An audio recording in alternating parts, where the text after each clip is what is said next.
मैनपुरी की लड़ाई में शिवपाल बने किंग मेकर। शिवपाल ने चला एक ऐसा दांव कि बदल गई मैनपुरी की सियासत। शिवपाल के घुटनों पर आ गए अखिलेश यादव। डिंपल ने भी पैर पकड़कर मांगी शिवपाल से माफी। जिन्हें कल तक समझते थे ग्रहण, आज हार सामने देखकर स्टार कैंपेनर बनाने को हुए मजबूर। जो काम अखिलेश नहीं कर पाए वो काम डिंपल ने चुटकी में कर दिया। अखिलेश को डिंपल की हार का डर सताने लगा था।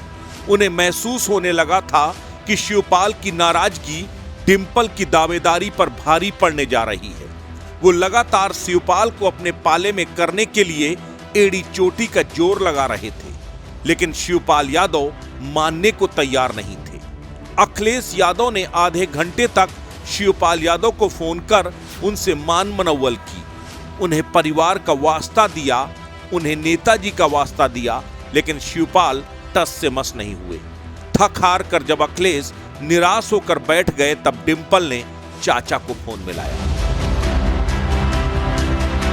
शिवपाल चाचा के फोन उठाते ही डिंपल रोने लगी। डिंपल ने कहा, चाचा क्या चाहते हैं? नेताजी का सपना चकनाचूर हो जाए? क्या चाहते हैं? आपकी बहू को अपने ही घर में हारने की तोहमत लगे? क्या आप खुद को माफ कर पाएंगे कि आपकी वजह से आपकी बहू चुनाव हार गई? अगर आप चाहते हैं कि मैं अपमानित हो जाऊं तो मैं चुनाव से नाम वापस लेती हूं। आखिरकार शिवपाल टूट गए और डिंपल के प्रचार के लिए शिवपाल ने हां कर दी। मैनपुरी की सियासत पल पल बदल रही है। बीजेपी कुछ ऐसे दांव खेल रही है जिससे अखिलेश चारों खाने चित्त हो रहे हैं। अखिलेश यादव शिवपाल यादव की कीमत बखूबी जानते हैं। उन्हें अच्छे से मालूम है कि मैनपुरी लोकसभा सीट जीतने में शिवपाल की क्या भूमिका हो सकती है, और शायद यही वजह है कि डिंपल के नामांकन से पहले ही अखिलेश ने शिवपाल यादव को मनाने की सारी कोशिशें कर ली। उन्हें प्रस्तावक बनाने का ऑफर दिया। उनके मना करने पर बेटे आदित्य को प्रस्तावक बनाने के लिए तैयार किया, लेकिन शिवपाल परिवार नहीं माना। मजबूरी में बिना शिवपाल के परिवार के ही अखिलेश ने डिंपल का नामांकन कराया। उसके बाद बीजेपी ने शिवपाल के ही सबसे करीबी, शिवपाल के सबसे खासम खास को बीजेपी का टिकट थमाकर अखिलेश यादव की रही सही उम्मीदें खत्म कर दी। अखिलेश को समझ में आ गया आखिरी समाजवादी गढ़ भी अब टूट गया। यही वजह है कि एक बार फिर अखिलेश यादव ने शिवपाल को मनाने की कोशिश की, लेकिन शिवपाल सुनने को तैयार ही नहीं थे। तब जाकर डिंपल की पूरी सीन में एंट्री हुई और महज 10 मिनट की बातचीत के बाद शिवपाल यादव का नाम सपा के स्टार कैंपेनर्स की लिस्ट में था। अब सवाल यह है कि क्या शिवपाल मन से डिंपल का प्रचार करेंगे या मजबूरी में? क्या शिवपाल डिंपल के लिए वोट मांगेंगे या सिर्फ खिलाफत नहीं करेंगे? क्योंकि इन दोनों कदमों के अपने अपने मायने हैं। सियासत में कब क्या हो जाए किसी को नहीं मालूम। वैसे भी शिवपाल यादव सियासत के मजे हुए खिलाड़ी हैं। रघुराज सिंह शाक्य के नाम का ऐलान होने के साथ ही शिवपाल यादव के दोनों हाथों में लड्डू आ गए।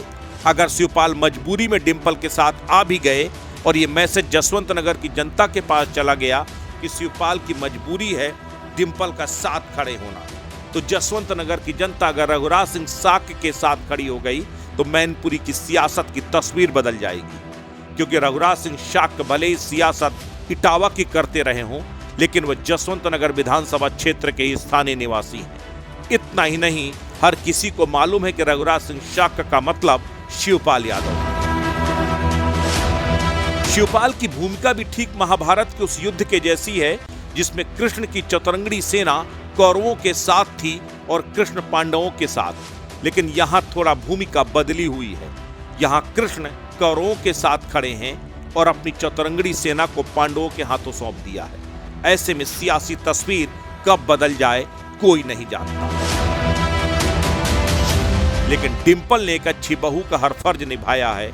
बहू के स्वाभिमान के लिए ससुर अपने आत्माभिमान को छोड़ भी सकता है, और अगर ऐसा हुआ तो मैनपुरी में नेताजी की विरासत सैफई खानदान में ही रहेगी। यानी हर हालत में शिवपाल मैनपुरी की इस लड़ाई में किंग मेकर बन गए हैं। जीत किसी की भी हो, लेकिन उस जीत में बड़ी भूमिका शिवपाल यादव की हो।